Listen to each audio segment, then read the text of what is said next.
bah pour amener ce plus 3 chez lui, il faut faire moins 3. Comme ça, ça a annulé. Et ici, on obtiendra 0. Comme ça, il restera plus que moins 5x. Et là, bah après, ça sera facile. Donc du coup, ici, on va faire moins 3.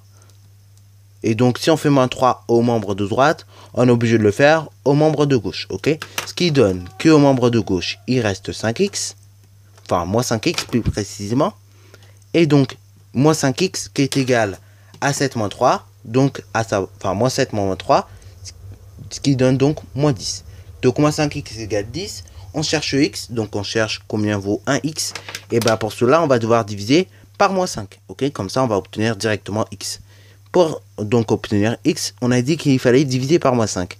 Si on divise par moins 5 au membre de gauche, et ben on est obligé de le faire au membre de droite. Ok, donc on divise par moins 5 au membre de gauche, comme ça on est tranquille, mais on le fait au membre de droite. Ok, de diviser par moins 5, ce qui donne donc que le résultat est égal donc à moins 10 divisé par moins 5, ce qui donne donc 2. Donc x est égal à 2. Voilà.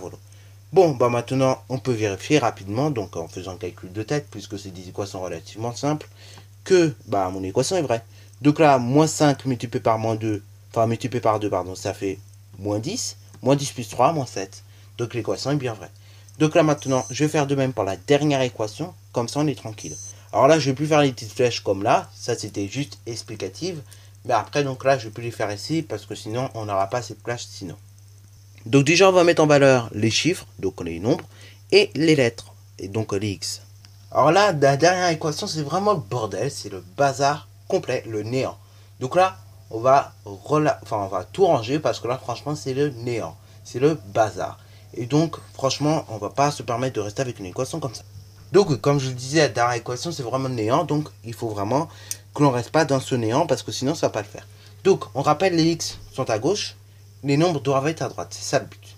Donc du coup, là le 2x n'est pas chez lui, donc on va le ramener à gauche. Pour le ramener à gauche, il suffit juste de faire moins 2x, ce qui veut dire que là on obtiendra 0, et là donc on obtiendra 8x moins 2x, à savoir 6x. 6x, plus 4, là le problème, le plus 4 c'est pareil, il n'est pas chez lui. Donc là le plus 4, on va le ramener chez lui en faisant donc moins 4, ok? Là il restera 0 du coup. Mais là, par contre, du coup, là, il y a moins 4 ici. Donc, on veut moins 4 ici. Ce qui donnera donc du plus 6. Ok? Donc, du 6 en gros. Voilà. Et donc, on obtient une équation suivante. 6x égale 6. On veut chercher la valeur de x. Donc, on fait que x est égal à quelque chose. Donc, égal à quoi? Et c'est égal à 6 divisé par 6, à savoir donc 1. Voilà. Alors là, ce qu'on peut faire maintenant, c'est vérifier si mon équation est bien vraie. Donc là, si je fais 8 fois 1, ça fait 8. Plus 4, ça fait 12. Si je fais donc 2 fois 1, ça fait 2. Plus 10, ça fait tout simplement 12. Et donc là, mon équation est vérifiée. Donc du coup, 1 est bien solution de mon équation. Voilà. Donc ça, c'est une démarche à avoir. C'est utile de l'avoir. Comme ça, au moins, c'est nickel. Ok? Et comme ça, au moins, vous vous trompez pas et vous faites pas n'importe quoi. Sur ce, donc, c'est déjà la fin de la vidéo.